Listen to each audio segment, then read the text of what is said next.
ನಮಸ್ಕಾರ ವೀಕ್ಷಕರೇ, ನಾನು ರೇಷ್ಮಾ. ನೀವು ನೋಡ್ತಾ ಇದ್ದೀರಾ ಕರ್ನಾಟಕ ಪವರ್ ಟಿವಿ ನ್ಯೂಸ್. ಇದೀಗ ಈ ದಿನದ ಪ್ರಮುಖ ಹೆಡ್ಲೈನ್. ಬಿಜೆಪಿ ಅಭ್ಯರ್ಥಿ ಎಸ್ ಬಾಲರಾಜು ಬಿರುಸಿನ ಮತ ಪ್ರಚಾರ. ಧರ್ಮ ಅಧರ್ಮದ ನಡುವೆ ನಡೆಯುತ್ತಿರುವ ಯುದ್ಧ ಸತ್ಯಕ್ಕೆ ಜಯ ಸಿಗುತ್ತದೆ. ಎಸ್ ಬಾಲರಾಜ್. ಯಳಂದೂರು ತಾಲೂಕಿನ ವಿವಿಧ ಗ್ರಾಮಗಳಲ್ಲಿ ಬಿಜೆಪಿ ಅಭ್ಯರ್ಥಿ ಎಸ್ ಬಾಲರಾಜು ಮತಯಾಚನೆ. ತಾಲೂಕಿನ ಯರಗಂಬಳ್ಳಿ, ಗುಂಬಳ್ಳಿ, ಗೂಳಿಪುರ, ಅಂಬಳೆ, ಕೆಂಪನಪುರ ಹಾಗೂ ವಿವಿಧ ಗ್ರಾಮಗಳಲ್ಲಿ ಬಿರುಸಿನ ಮತಯಾಚನೆ ಮಾಡಿದರು. ಬಿಜೆಪಿ ತಾಲೂಕು ಮಂಡಳದ ಕಾರ್ಯಕರ್ತರು, ಮುಖಂಡರು, ಗ್ರಾಮ ಪಂಚಾಯಿತಿ ಸದಸ್ಯರು ಮನೆ ಮನೆಗೆ ತೆರಳಿ ಬಿಜೆಪಿ ಅಭ್ಯರ್ಥಿ ಎಸ್ ಬಾಲರಾಜ್ ಪರವಾಗಿ ಮತಯಾಚನೆ ಮಾಡಿದರು. ಮತಯಾಚನೆಯಲ್ಲಿ ಬಿಜೆಪಿ ಅಭ್ಯರ್ಥಿ ಎಸ್ ಬಾಲರಾಜು ಮಾತನಾಡಿ, ಮಾನ್ಯ ಪ್ರಧಾನಿ ನರೇಂದ್ರ ಮೋದಿಜಿ ಅವರು 10 ವರ್ಷಗಳ ಕಾಲ ಉತ್ತಮ ಆಡಳಿತವನ್ನ ನೀಡಿದ್ದಾರೆ. ನಾನು ನಿಮ್ಮ ಕ್ಷೇತ್ರದವನು, ನಿಮ್ಮ ಮನೆ ಮಗನು, ನಿಮ್ಮ ಗ್ರಾಮದಲ್ಲಿ ಹುಟ್ಟಿ ಬೆಳೆದ ಈ ಮಟ್ಟಕ್ಕೆ ಬಂದಿದ್ದೇನೆ. ನಿಮ್ಮ ಸೇವೆ ಮಾಡಲು ನನಗೊಂದು ಅವಕಾಶ ಕೊಡಿ. ನಿಮ್ಮ ವಿರೋಧಿ ಕಾಂಗ್ರೆಸ್ ಪಕ್ಷ ಬಾಬಾ ಸಾಹೇಬರ ಸಮಾಧಿಗೆ ಜಾಗ ಕೊಡಲಿಲ್ಲ. ಬಾಬಾ ಸಾಹೇಬರಿಗೆ ಅಗೌರವವನ್ನ ತೋರಿದ್ದಾರೆ. ಕಾಂಗ್ರೆಸ್ ಪಕ್ಷ ದಲಿತರಿಗೆ ಅನ್ಯಾಯ ಮಾಡಿದೆ. ಎಸ್ಸಿ ಎಸ್ಟಿ ಅನುದಾನವನ್ನ ಗ್ಯಾರಂಟಿಗಳಿಗೆ ಬಳಕೆ ಮಾಡಿಕೊಂಡು ಜನರನ್ನ ದಿಕ್ಕು ತಪ್ಪಿಸುತ್ತಿದ್ದಾರೆ. ನರೇಂದ್ರ ಮೋದಿ ಅವರು ದೇಶದ ಅಭಿವೃದ್ಧಿಗೆ ತಮ್ಮದೇ ಆದ ಕೊಡುಗೆಯನ್ನ ನೀಡಿದ್ದಾರೆ.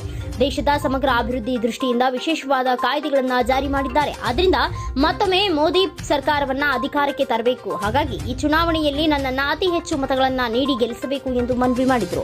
ಈ ಸಂದರ್ಭದಲ್ಲಿ ಬಿಜೆಪಿ ತಾಲೂಕು ಮಂಡಳ ಅಧ್ಯಕ್ಷ ಬಂಕ್ ಅನಿಲ್, ಕಾರ್ಯದರ್ಶಿ ಕೆಂಪರಾಜು, ರೈತ ಮೋರ್ಚಾ ಜಿಲ್ಲಾ ಪ್ರಧಾನ ಕಾರ್ಯದರ್ಶಿ ಕೋಮರಾನಪುರ ಚಂದ್ರು, ಚಾಮುಲ್ ಅಧ್ಯಕ್ಷ ನಾಗೇಂದ್ರ, ಮಾಜಿ ಮಂಡಳ ಅಧ್ಯಕ್ಷ ಮಹೇಶ್ ಸೇರಿದಂತೆ ರವೀಶ್, ಲೋಕೇಶ್, ಬಾಬು ಹಾಗೂ ಬಿಜೆಪಿ ಕಾರ್ಯಕರ್ತರು, ಮುಖಂಡರು ಉಪಸ್ಥಿತರಿದ್ದರು. ವರದಿಗಾರ Manikanta Nayak, Karnataka power TV news, Yelandur. ಆದ್ರೆ ನರೇಂದ್ರ ಮೋದಿಜಿ ಅವರು ಬಂದ್ಮೇಲೆ ಪಂಚತೀರ್ಥ ಸ್ಥಳಗಳನ್ನ ಅಂಬೇಡ್ಕರ್ ಹುಟ್ಟಿದ ಜಾಗ, ಅಂಬೇಡ್ಕರ್ ತೀರ್ಕೊಂಡಂತ ಸ್ಥಳ, ಅವ್ರ ಅಂತ್ಯಕ್ರಿಯೆ ಮಾಡಿದಂತ ಸ್ಥಳ, ಅಂಬೇಡ್ಕರ್ ಶಿಕ್ಷಾ ಭೂಮಿ, ಅವ್ರು ಓದಿದ್ದಂತ ಲಂಡನ್ ದೀಕ್ಷೆ ತಗೊಂಡ್ರು ನಾಗ್ಪುರದಲ್ಲಿ, ಬೌದ್ಧ ಧರ್ಮಕ್ಕೆ ಸೇರಿದಂತ ಸ್ಥಳ ದೀಕ್ಷಾ ಭೂಮಿ. 5 ಸ್ಥಳಗಳನ್ನ ಪಂಚತೀರ್ಥ ಸ್ಥಳಗಳಂತ ಮಾಡಿ ಸಾವಿರಾರು ಕೋಟಿ ರೂಪಾಯಿನ ಹಾಕಿ ಅನುದಾನದಲ್ಲಿ ಸ್ಮಾರಕಗಳನ್ನಾಗಿ ಮಾಡಿದ್ದಾರೆ. ಇವತ್ತು ಹೋದ್ರೆ ಅದ್ಭುತವಾದ ಸ್ಥಳಗಳಿದೆ. ನೀವು ಯಾರಾದ್ರೂ ಯೂಟ್ಯೂಬ್ ನಲ್ಲಿ ಅಥವಾ ಎಲ್ಲ ನೋಡಿದ್ರೆ ನಿಮ್ಗೆ ಗೊತ್ತಾಗ್ತದೆ. ಬಾಬಾ ಸಾಹೇಬ್ ಅಂಬೇಡ್ಕರ್ ಅವರು 5 ಸ್ಥಳಗಳನ್ನ ಅಭಿವೃದ್ಧಿ ಮಾಡಿದಂತವ್ರು ನರೇಂದ್ರ ಮೋದಿಜಿ ಅವರು. ನರೇಂದ್ರ ಮೋದಿಜಿ ಅವರಂತ ಕೆಲಸ ಮಾಡಿದವರು ಕಾಂಗ್ರೆಸ್ನವರಲ್ಲ. ಆದ್ರೆ ಇವತ್ತು ಸಂವಿಧಾನ ಬದಲು ಮಾಡ್ಬಿಡ್ತಾರೆ ಅಂತ ದಲಿತರನ್ನ ಎತ್ಕಟ್ಟಿ ದಲಿತರನ್ನ ವೋಟ್ ಬ್ಯಾಂಕ್ ಆಗಿ ಪರಿವರ್ತಿಸಿಕೊಂಡು ಮತ ಗಳಿಸೋದಕ್ಕೆ ಇದೆಲ್ಲ ನಾಟಕ ಆಡ್ತಾ ಇದ್ದಾರೆ. ವಾಸ್ತವಿಕವಾಗಿ ಕಾಂಗ್ರೆಸ್ನ ಯಾರಾದ್ರೂ ನಾಯಕರು, ರಾಷ್ಟ್ರೀಯ ನಾಯಕರು ಅಂತ ಅವ್ರ ಹೆಸರು ಹೇಳ್ತಾರಲ್ಲ, ಒಬ್ಬರಾದ್ರೂ ಈ ಸ್ಮಾರಕಗಳಿಗೆ ಭೇಟಿ ಕೊಟ್ಟಿದ್ದ ಒಂದು ಇತಿಹಾಸ ಕೇಳ್ಸಿಯರ್ ತಾವಲ್ಲಿ ಡಾಕ್ಯುಮೆಂಟ್ ತೆಗ್ಸಿ. ಯಾರಾದ್ರೂ ಹೋಗಲು ಕೈ ಮುಗಿದಿದ್ದಾರ ಕೇಳಿ. ಯಾವ ಸ್ಥಳಗಳಿಗೂ ಕೈ ಮುಗಿದಿಲ್ಲ. ಬಾಬಾ ಸಾಹೇಬ್ರಿಗಂತ ದೊಡ್ಡ ಗೌರವವನ್ನು ಇದುವರೆಗೂ ಕಾಂಗ್ರೆಸ್ ಕೊಟ್ಟಿಲ್ಲ. ಬಿಹಾರಿ ವಾಜಪೇಯಿ ಅವರು ಸರ್ಕಾರದಲ್ಲಿ ವಿಪಿ ಸಿಂಗ್ ಅವರು ಪ್ರಧಾನಮಂತ್ರಿ ಆಗಿದ್ದಂತ ಸಂದರ್ಭದಲ್ಲಿ ಆವಾಗ ಅಟಲ್ ಬಿಹಾರಿ ವಾಜಪೇಯಿ ಅವರು ಒತ್ತಡ ಏರಿ ಬಾಬಾ ಸಾಹೇಬ್ ಅಂಬೇಡ್ಕರ್ ಅವರಿಗೆ ಭಾರತ ರತ್ನ ಪ್ರಶಸ್ತಿ ಕೊಡಿ ಅಂತ ಹಠಕ್ಕೆ ಬಿದ್ದು ಮಾಡಿಸ್ತಾರೆ. ಅದು ಮಾಡ್ತಂತದ್ದು ಭಾರತೀಯ ಜನತಾ ಪಕ್ಷ. ಅಟಲ್ ಬಿಹಾರಿ ವಾಜಪೇಯಿ ಅವರು ಭಾರತೀಯ ಜನತಾ ಪಕ್ಷ ಹೆಸರನ್ನ ಗೌರವವನ್ನು ಉಳಿಸಿ ಬಾಬಾ ಸಾಹೇಬ್ ಅಂಬೇಡ್ಕರ್ ಅವ್ರಿಗೆ ಭಾರತ ರತ್ನವನ್ನು ಕೊಟ್ಟಂತವ್ರು. ಯಾವುದು ಕೊಡದೆ ಏನು ಕೊಡದೆ ಅಂಬೇಡ್ಕರ್ ಸೋಲಿಸಿದವ್ರಿಗೆ ಪದ್ಮಭೂಷಣ ಪ್ರಶಸ್ತಿ ಕೊಡ್ತಾರೆ. ಅವೆಲ್ಲ ತಮ್ಮ ಆಶೀರ್ವಾದದಿಂದ ನನ್ನನ್ನು ಗೆಲ್ಸಿ ಕಳ್ಸಿದ್ವಿ. ಸಿಕ್ತಂತಂದ 3 ವರ್ಷ 20 ತಿಂಗಳು ನಡೀತು. ಇನ್ ಮುಂದಕ್ಕೆ ನಾವು ರಾಜಕೀಯ ಮಾಡ್ಬೇಕಲ್ಲ. ನಾವು ಅದೇ ನಿಮ್ಗೆ ಸೇವೆ ಮಾಡಕ್ಕೆ ಬದುಕಿರೋರಲ್ವಾ, ನಿಮ್ಗೋಸ್ಕರನೇ ದುಡಿಮೆ ಮಾಡ್ತಿರೋರು. ನಮ್ಗೊಂದು ಅವಕಾಶ ಕೊಡಿ ದಯಮಾಡಿ. ನಮ್ಗೆ ಸಿಕ್ಕಿರ್ತಕ್ಕಂಥ ಅವಕಾಶದಲ್ಲಿ ಅವತ್ತು ಅಮೂಲ್ಯವಾದ ಮತವನ್ನ ನನ್ನ ಕ್ರಮ ಸಂಖ್ಯೆ 2ರ ಬಾಲರಾಜ್ ಹೆಸರಿನ ಮುಂದಿರುವಂತ ಕಮಲದ ಗುರುತಿಗೆ ಮತವನ್ನು ನೀಡೋದ್ರ ಮುಖಾಂತರ ಆಶೀರ್ವಾದ ಮಾಡಿ ಅಂತ ಪ್ರಾರ್ಥನೆ ಮಾಡಿ ನನ್ನ ಮಾತು ಸರಿದು ಅವ್ರನ್ನ ಪಾರ್ಲಿಮೆಂಟ್ ಹೋಗೋದಂಗ್ ಮಾಡ್ತಾರೆ. ಆದ್ರೆ ನರೇಂದ್ರ ಮೋದಿಜಿ ಅವರು ಬಂದ್ಮೇಲೆ ಪಂಚತೀರ್ಥ ಸ್ಥಳಗಳನ್ನ ಅಂಬೇಡ್ಕರ್ ಹುಟ್ಟಿದ ಜಾಗ, ಅಂಬೇಡ್ಕರ್ ತೀರ್ಕೊಂಡಂತ ಸ್ಥಳ, ಅವ್ರ ಅಂತ್ಯಕ್ರಿಯೆ ಮಾಡಿದಂತ ಸ್ಥಳ, ಅಂಬೇಡ್ಕರ್ ಶಿಕ್ಷಾ ಭೂಮಿ, ಅವ್ರು ಓದಿದ್ದಂತ ಲಂಡನ್ ದೀಕ್ಷೆ ತಗೊಂಡ್ರು ನಾಗ್ಪುರದಲ್ಲಿ, ಬೌದ್ಧ ಧರ್ಮಕ್ಕೆ ಸೇರಿದಂತ ಸ್ಥಳ ದೀಕ್ಷಾ ಭೂಮಿ.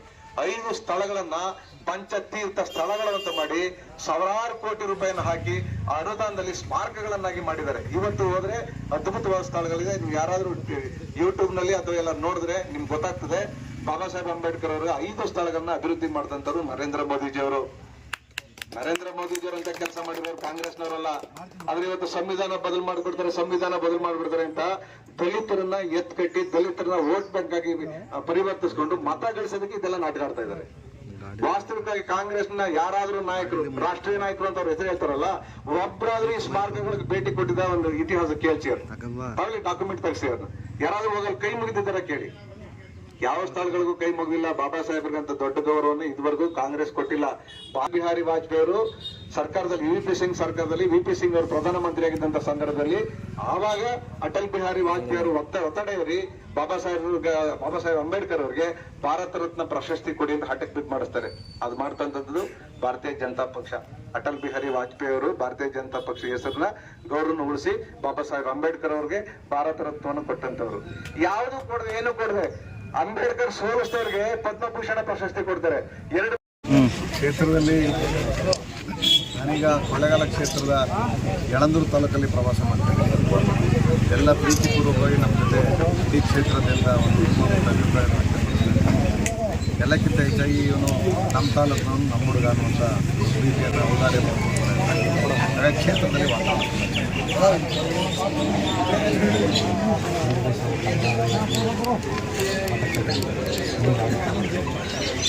ಈಗ ಅವರು ತಂದೆಯವರು ಮಂತ್ರಿಗಳು, ತಂದೆ ಹೆಸರಲ್ಲಿ ಅವ್ರು ಕೇಳಿದ್ರು. ಅದು ಬಿಟ್ಟು ಹೆಂಗೆ ಕೇಳಿದ್ರೆ ಸಾರ್ವಜನಿಕವಾಗಿ ಎಷ್ಟು ವರ್ಷಗಳ ಕಾಲ ಅವರು ನಮ್ಮ ಥರ ಬೀದಿ ನಿಂತು ಚಳವಳಿಗಳು, ಹೋರಾಟಗಳು, ರೈತರ ಕೆಲಸ, ಬಡವರ ಕೆಲಸ, ಸಂಕಷ್ಟದ ಕಾರ್ಮಿಕರ ಕೆಲಸ, ಕುಂತೂರು ಸಕ್ಕರೆ ಕಾರ್ಖಾನೆ, ನೀರಾ ಚಳವಳಿ ಇತ್ಯಾದಿ ಚಳವಳಿಗಳೆಲ್ಲ ಹೋರಾಟ ಮಾಡಿ ಶತ್ರುಗಳಿಗೆಲ್ಲ ಸಮಸ್ಯೆ ಬಗೆಹರಿಸೋದು ಅನೇಕ ಹೋರಾಟ ನಮ್ಮ ವಿಷಯಗಳಿದೆ ಮಾತಾಡೋದು. ನಮ್ಮ ಕೇಳೋಕ್ಕೆ ಶಾಸಕನ ಕೆಲಸ ಮಾಡೋದ್ರ ಸಂದರ್ಭದಲ್ಲಿ ಅಭಿವೃದ್ಧಿ ಕೆಲಸಗಳು ಮಾಡಿದ್ದೀವಿ, ದುಡಿಮೆ ಮಾಡಿದ್ದೀವಿ. ಈ ಗ್ರಾಮಕ್ಕೆ ನಾನು ಬಂದಿದ್ದೀನಿ. ಈ ಗ್ರಾಮಕ್ಕೆ ಒಂದಿಷ್ಟು ಸಮುದಾಯ ಭಾಗದಲ್ಲಿ ಎಲ್ಲ ವರ್ಗದವರು ನಾನು ಕೇಳೋಕ್ಕೆ ಒಂದು ಗೌರವ ಇದೆ. ನಾನು ಇಂಥ ಕೆಲಸ ಮಾಡಿದ್ದೀನಿ, ಮುಂದಕ್ಕೆ ನಿಮ್ಮ ಪರ ಇರ್ತೀನಿ, ಮಾಡಿಕೊಡಿ ಅಂತ ಕೇಳೋಕ್ಕೆ ನಾನು ಮಾಡಿದ್ದೀನಿ. ಅವ್ರಿಗೆ ಯಾವ ವಿಷಯಗಳು ಇಲ್ಲ. ಹೇಳಿದ್ರೆ ಅಪ್ಪ ಮಂತ್ರಿ ಸಹಾಯ ಮಾಡ್ತೀನಿ, ಅಥವಾ ಅವರು ನಾನು ಮಂತ್ರಿ ಆಗಿದ್ದೀನಿ, ನನ್ನ ಮಗನ ಕೊಟ್ಟಿದ್ದೀನಿ. ಅವ್ರದ್ದು ಈ ಕ್ಷೇತ್ರಕ್ಕೆ ಯಾವುದೇ ಥರದ ಕೊಡುಗೆ ಇಲ್ಲ.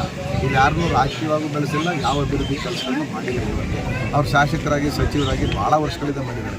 ಈ ಕ್ಷೇತ್ರಕ್ಕೆ ಯಾವ ಅಭಿವೃದ್ಧಿ ಕೆಲಸಗಳು ಅವ್ರಿಗೆ ಆಗಿಲ್ಲ. ಅದರಿಂದ ಅವ್ರೇನಾದ್ರು ಕೇಳಬೇಕಾದ್ರೆ ನಾನು ಈ ಸಚಿವನಾಗಿದ್ದೀನಿ ಕೊಡಿ ಅಂತಲೇ ಕೇಳೋದು. ಮತ್ತೇನು ಕ್ಷೇತ್ರದಲ್ಲಿ 7 MLAಗಳು ಈಗ ಅವರು 7 ಸ್ಥಾನ ಗೆದ್ದಿರ್ಬೋದು, ಜಾತ್ಯತೀತ ಜನತಾದಳ 1ನೇ ಗೆದ್ದಿರ್ಬೋದು. ಆದರೆ ಜಾತ್ಯತೀತ ಜನತಾದಳ ಮತ್ತು ಭಾರತೀಯ ಜನತಾ ಪಕ್ಷಗಳ ಮತಗಳನ್ನ ಎರಡನ್ನೂ ಹೋಲಿಕೆ ಮಾಡಿ ನೋಡಿದ್ರೆ ನಮಗೂ ಅವ್ರಿಗೂ 1 ಲಕ್ಷ ಮತಗಳ ಅಂತರ ಇದೆ ಅಷ್ಟೇ. ಆದರೆ ಇದು ಕೇಂದ್ರದ ಮತ್ತು ರಾಜ್ಯದ ವಿಷಯಗಳನ್ನ ಅನುಸರಿಸ್ತವೆ. ಈಗ ಅವ್ರು ಮತ ಕೇಳುವಾಗ ಗ್ಯಾರಂಟಿ ಯೋಜನೆ ಕೊಡ್ತೀನಿ ಅಂತ ಅನೌನ್ಸ್ ಮಾಡಿದರು. ಜನ ಓಟ್ ಕೊಟ್ಟರು. ಅವರು ಜನರ ಸಾಲನೇ ಇನ್ನೂ ತೀರಿಸಿಲ್ಲ. ಅವರು ಜನ ಓಟ್ ಕೊಟ್ಟರಲ್ಲ, 135 ಸೀಟ್ ಕಳಿಸಿದ್ರಲ್ಲ, ಆ ಸಾಲ ತೀರಿಸಿ ಫಸ್ಟು. ಅದು ಸಂಪೂರ್ಣವಾಗಿ ಏನೇನು ನೀವು ಗ್ಯಾರಂಟಿ ಯೋಜನೆಗಳನ್ನ ಕೊಟ್ಟಿದ್ದೀರಿ ಅದು ಸರಿಯಾಗಿ ಜನರಿಗೆ ಎಲ್ಲನೂ ತಲುಪಿದಕ್ಕೆ ಯುವ ನಿಧಿ ಕೊಡ್ತೀನಿ ಅಂತಂದರು. ಈ ಎಲ್ಲ ನಿರುದ್ಯೋಗಿಗಳಿಗೆ ಅಂತಂದರು. ಬಹುಶಃ ನಿಮಗೂ ಅದು ಜ್ಞಾಪಕ ಬಂದಿರುತ್ತೆ. ನಮಗೂ ಸಿಗುತ್ತೆ 3,000 ಅಂತ ನೀವು ಯೋಚನೆ ಮಾಡಿದ್ದೀವಿ. ಈಗ ಬಂದಾಗ 3,000 ಬಂದಿದೆ. ಎಷ್ಟು ಜನಕ್ಕೆ ಬಂದಿಲ್ಲ?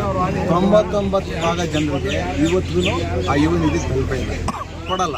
2022-23ನೇ ಸಾಲಿನಲ್ಲಿ ಇದ್ದವರು ಮಾತ್ರ ಅಂತಂದರು. ಅಂದರೆ ಆ ಯೋಜನೆ ಸಫಲ ಆಯಿತಾ? ಗ್ಯಾರಂಟಿ ಕೊಟ್ರಾ? ಅಕ್ಕಿ ಕೊಡ್ತೀವಿ ಅಂದರು. ಅಕ್ಕಿ ಕೊಟ್ರಾ? 5 ಕೆಜಿನ ಕೇಂದ್ರ ಸರ್ಕಾರ ಕೊಡ್ತಾರೆ. ಇವ್ರು 5 ಕೆಜಿ ಅಕ್ಕಿ ಕೊಟ್ಟಿದ್ದಾರೆ. ಎಲ್ಲರೂ ಒಬ್ಬರು ತೋರಿಸಿ 10 ಕೆಜಿ ಅಕ್ಕಿ ಕೊಟ್ಟಿದ್ದವ್ರು ಇವ್ರು ಸರ್ಕಾರ ಬಂದ ದಿವಸದಿಂದ ಇಲ್ಲಿ ತನಕ 5 ಕೆಜಿ ಅಕ್ಕಿ ಬಂದಿದೆ ಅಂತೇಳಿ 5 ಕೆಜಿ ಅಕ್ಕಿ ಅದು ಕೇಂದ್ರ ಸರ್ಕಾರ ಕೊಟ್ಟಿರೋದು, ಇವ್ರು ಕೊಟ್ಟೇ ಇಲ್ಲ ಇದುವರೆಗೆ. ನೀವು ದುಡ್ಡು ಕೊಡಿ ಅಂತ ಕೇಳಿದ್ರೆ ಯಾರಾದರೂ 5 ಕೆಜಿ ಅಕ್ಕಿ 10 ಕೆಜಿ ಅಕ್ಕಿ 10 ಕೆಜಿ ಅಕ್ಕಿ ಅಂತ ಭಾಷಣ ಮಾಡಿದ್ರು. ಎಷ್ಟು ಕೆಜಿ ಅಕ್ಕಿ ಕೊಟ್ಟಿದ್ದಾರೆ? 5 ಕೆಜಿ. 5 ಕೆಜಿ ಯಾರು ಕೊಟ್ಟರು? ಕೇಂದ್ರ ಸರ್ಕಾರ. ಇವ್ರ ಕೊಡುಗೆ ಏನೂ ಇಲ್ಲ. ಅಕ್ಕಿನೂ ಕೊಡಲಿಲ್ಲ, ಯುವ ನಿಧಿಗೆ ದುಡ್ಡು ಕೊಡಲಿಲ್ಲ. ಗೃಹಲಕ್ಷ್ಮಿ ಎಲ್ಲ ಮಹಿಳೆಯರಿಗೆ ಅಂತ ಭಾಷಣ ಮಾಡಿಸೋದು ನಾವು ಇದ್ವಾಗಲ್ಲಿ ಎಲ್ಲ ಮಹಿಳೆಯರಿಗೆ. ಎಷ್ಟು ಜನ ಮಹಿಳೆಯರು ಬರ್ತಾ ಇದೆ? ಮನೆ ಯಜಮಾನಿಗೆ ಅಂದರೆ 4 ಜನ ಮನೇಲಿದ್ದರೆ 2 ಹೆಣ್ಮಕ್ಳು, ಒಬ್ಬ ಸೊದೆ ಇದ್ದರೆ ಒಬ್ಬರು ಈ ಥರ ಕೊಡೋಂಥ ಯೋಜನೆಗಳು ಯಾವುದಾದ್ರೂ ಕೊಟ್ಟಿದ್ರೆ ಯಾವುದು 100% ಇಂಪ್ಲಿಮೆಂಟ್ ಮಾಡಿಲ್ಲ. ಬಸ್ ಶಕ್ತಿ ಯೋಜನೆ ಕೊಟ್ಟರು, ಒಂದಷ್ಟು ಜನಕ್ಕೆ ಸಹಾಯ ಆಗಿದೆ, ಇಲ್ಲ ಅಂತ ಹೇಳಲ್ಲ. ಆದರೆ ಶಕ್ತಿ ಯೋಜನೆಗೆ ತಕ್ಕಂತೆ ಬಸ್ಗಳು ಕೊಟ್ಟರ? ಬಸ್ಗಳ ಮೇಲೆ ಒಬ್ಬರು ಬಿದ್ದು ಆಡದಾಡ್ಬೇಕಂತ ಮಾಡಿಟ್ಟಿದ್ದಾರೆ. ಈಗಲೂ ಕೂಡ ಬಸ್ಗಳ ಸಮಸ್ಯೆ. ಎಷ್ಟೋ ಜನ ಬೈಕಿಗೆ ಹೋಗಲ್ಲ, ಅಯ್ಯೋ ಬಸ್ ಸಿಗಲ್ಲ, ಭಯ ಯಾಕೆ ಅಂಥ ಪರಿಸ್ಥಿತಿ ನಿರ್ಮಾಣ ಆಗಿದೆ. ಹಾಗಾಗಿ ಈಗ ಕೊಟ್ಟಿರ್ತಕ್ಕಂಥ ಗ್ಯಾರಂಟಿ ಯೋಜನೆಗಳನ್ನ ಎಲ್ಲನೂ ಸಂಪೂರ್ಣವಾಗಿ ಪೂರ್ಣ ಪ್ರಮಾಣದಲ್ಲಿ ಅನುಷ್ಠಾನ ಮಾಡಿ. ಅದು ಮೊದಲನೇ ಚುನಾವಣೆ ಕೊಟ್ಟರೆ ಓಟ್ಗೆ ಸಮ ಆಗುತ್ತೆ. ಈಗಿರ್ತಕ್ಕಂಥದ್ದು ರಾಷ್ಟ್ರದ ಸಮಸ್ಯೆ, ಈ ದೇಶದ ಸಮಸ್ಯೆ, ದೇಶದ ವಿಷಯ, ನರೇಂದ್ರ ಮೋದಿಜಿಯವ್ರ ವಿಷಯ. ನರೇಂದ್ರ ಮೋದಿಜಿಯವ್ರಿಗೆ ಪರ್ಯಾಯವಾಗಿ ಅವರ ಇಂಡಿ ಗ್ರೂಪಲ್ಲಿ ಯಾರ್ದೋ ಒಂದು ಹೆಸರು ತೋರಿಸಿ ಇವ್ರಿಗೆ ಪ್ರಧಾನಮಂತ್ರಿ ಆಗಕ್ಕೆ ಯೋಗ್ಯವಾಗಿದ್ದಾರೆ ಅಂತ ಒಂದು ಹೆಸರು ತೋರಿಸಿ, ಅದಕ್ಕೂ ಇಲ್ಲ. ಇವ್ರ ಹತ್ರ ಕ್ಯಾಂಡಿಡೇಟ್ ಇಲ್ಲ. 52 ಸೀಟ್ ತಗೊಂಡಿದ್ದಾರೆ ಕಳೆದ ಚುನಾವಣೆಯಲ್ಲಿ. 400 ಸೀಟ್ ಮಾತಾಡೋದ್ರ ಮುಂದೆ ಯಾಕೆ 500 ಸೀಟ್ 52 ಸೀಟ್ನವ್ರು ಹೆಂಗೆ ಕಾಂಪೀಟ್ ಮಾಡ್ತಾರೆ? ಅವರೆಲ್ಲರೂ ದೇಶನೇ ಮಾರ್ಕೊಟ್ಬಿಡ್ತೀನಿ ಅಂತಾರೆ. ತಗೊಳಕ್ಕಾಗಲ್ಲ. ಅವ್ರು ಕೊಟ್ಟಿರ್ತಾನೆ ಅಧಿಕಾರ. ಅವರು ನಿಂತಿರೋದೇ 150 ಸೀಟ್ ಮೇಲೆ ನಿಂತಿಲ್ಲ ಇಡೀ ರಾಜ್ಯ ದೇಶದಲ್ಲಿ. ಅದಂಗೆ ಸರ್ಕಾರ ಆಳ್ತಾರೆ? 300 ಸೀಟ್ ಹೆಂಗೆ ದಾಟ್ತಾರೆ? ಇವೆಲ್ಲ ಸುಮ್ಮನೆ ಸುಳ್ಳು ಹೇಳ್ಕೊಂಡು ಇದುವರೆಗೆ ದಲಿತರಿಗೆ ಮೋಸ ಮಾಡಾಯಿತು, ಹಿಂದುಳಿದವ್ರಿಗೆ ಮೋಸ ಮಾಡಾಯಿತು, ಎಲ್ರಿಗೂ ಮೋಸ ಮಾಡಿದೆ ಕಾಂಗ್ರೆಸ್. ಮತ್ತು ಮೋಸ ಮಾಡೋಕ್ಕೆ ಹೊರಟಿದೆ. ಇದು ಜಾಸ್ತಿ ದಿವಸ ಇಲ್ಲಲ್ಲ. ನರೇಂದ್ರ ಮೋದಿಜಿಯವರು ಬಂದರೆ ಮುಂದೆ ಇವ್ರು ಯಾವ ಆಟಗಳು ನಡೆಯಲ್ಲ. ನರೇಂದ್ರ ಮೋದಿಜಿಯವರೇ ಮತ್ತೊಮ್ಮೆ ಪ್ರಧಾನಮಂತ್ರಿ ಆಗೋದ್ರಲ್ಲಿ ಯಾವುದೇ ಸಣ್ಣ ಸಂಶಯನೂ ನಮಗಿಲ್ಲ. ಜನಕ್ಕೆ ಎಲ್ಲ ಸಾರ್ವಜನಿಕರಿಲ್ಲ. ಖಂಡಿತ ನರೇಂದ್ರ ಮೋದಿಜಿಯವರು CM ಆಗ್ತಾರೆ, ಪ್ರೈಮ್ ಮಿನಿಸ್ಟರ್ ಆಗ್ತಾರೆ. ಈ ಚಾಮರಾಜನಗರ ಕ್ಷೇತ್ರವನ್ನು BJP ಕ್ಷೇತ್ರ ಏನು ಜನಕ್ಕೇನು ತುಂಬಾ ಯಾಮರ್ಸೋಕ್ಕೆ ಸಾಧ್ಯ ಇಲ್ಲ. ಯಳಂದೂರು ತಾಲೂಕಿನ ಜನತೆ ದಿವಾನ್ ಪೂರ್ಣಯ್ಯನವರು ಆಳದಂಥ ತಾಲೂಕಿದು. ಇಲ್ಲೇನು ಯಾರಿಗೂ ಏನು ಮೋಸ ಮಾಡಿ ಏನು ನಾಟಕ ಆಡ್ಬಿಟ್ಟು ಹೋಗೋಕ್ಕೆ ಸಾಧ್ಯ ಇಲ್ಲ. ನಾಟಕ ಆಡೋದನ್ನೆಲ್ಲ ಮುಗಿಸಿ ಆಗೋಗುತ್ತೆ. ಅದರಲ್ಲಿ ಇರ್ತಕ್ಕಂಥದ್ದು ಕೂಡ ಅದೇ ಥರದ ವಾತಾವರಣ ಇದೆ. ಅವ್ರು ಯಾರು ನಾಟಕ ಆಡಿದವ್ರ ಮುಂದೆ ಏನೂ ನಡೆಯಲ್ಲ. ಏನೇ ಆಟ ಆಡ್ಕೊಂಡೋದ್ರು ಒಂದು ಸಂದರ್ಭಕ್ಕೆ ಅವ್ರಿಗೆಲ್ಲ ಸುಮ್ಮನೆ ನಡೀತಾ ಇದೆ ಯಾತ್ರೆ ಅಷ್ಟೇ. ಆದರೆ ಜನಕ್ಕೆ ಅರ್ಥ ಆಗ್ತದೆ. ಖಂಡಿತವಾಗಿ ಭಾರತೀಯ ಜನತಾ ಪಕ್ಷನ ಕೈ ಹಿಡಿತಾರೆ. ನರೇಂದ್ರ ಮೋದಿಜಿಯವ್ರ ಬಗ್ಗೆ ಒಲವು ತೋರಿಸ್ತಾರೆ. ನಮ್ಮ ಯಡಿಯೂರಪ್ಪ ಸಾಹೇಬ್ರ ಬಗ್ಗೆ ವಿಶೇಷವಾದಂಥ ಗೌರವ ಇದೆ. ಮತ್ತು ಕುಮಾರಣ್ಣ ಮತ್ತು ದೇವೇಗೌಡರ ಬಗ್ಗೆ ಈ ಭಾಗದ ಜನತೆಗೂ ಕೂಡ ಒಂದು ಪ್ರೀತಿ ಇದೆ. ಮತ್ತು ನಮ್ಮ ಪಕ್ಷದ ನಾಯಕರಾಗಿರ್ತಕ್ಕಂಥ ರಾಮುಲು ಅವ್ರ ಬಗ್ಗೆ ಅತೀವಾದಂಥ ಗೌರವ ಇಟ್ಕೊಂಡಿದ್ದಾರೆ. ಪಕ್ಷದ ಎಲ್ಲ ನಾಯಕರುಗಳು, ಎರಡೂ ಪಕ್ಷದ ಮುಖಂಡರು ಸಾರ್ವಜನಿಕ ಬಾಂಧವ್ಯದಿಂದ ಕೆಲಸ ಮಾಡ್ತಾ ಇದ್ದಾರೆ. ಹಾಗಾಗಿ ಕಾರ್ಯಕರ್ತರ ಬಗ್ಗೆ ನನಗೆ ವಿಶ್ವಾಸ ಇದೆ. ಖಂಡಿತವಾಗಿ ನಮ್ಮ ಭಾರತೀಯ ಜನತಾ ಪಕ್ಷನ ಕೈ ಹಿಡಿತಾರೆ.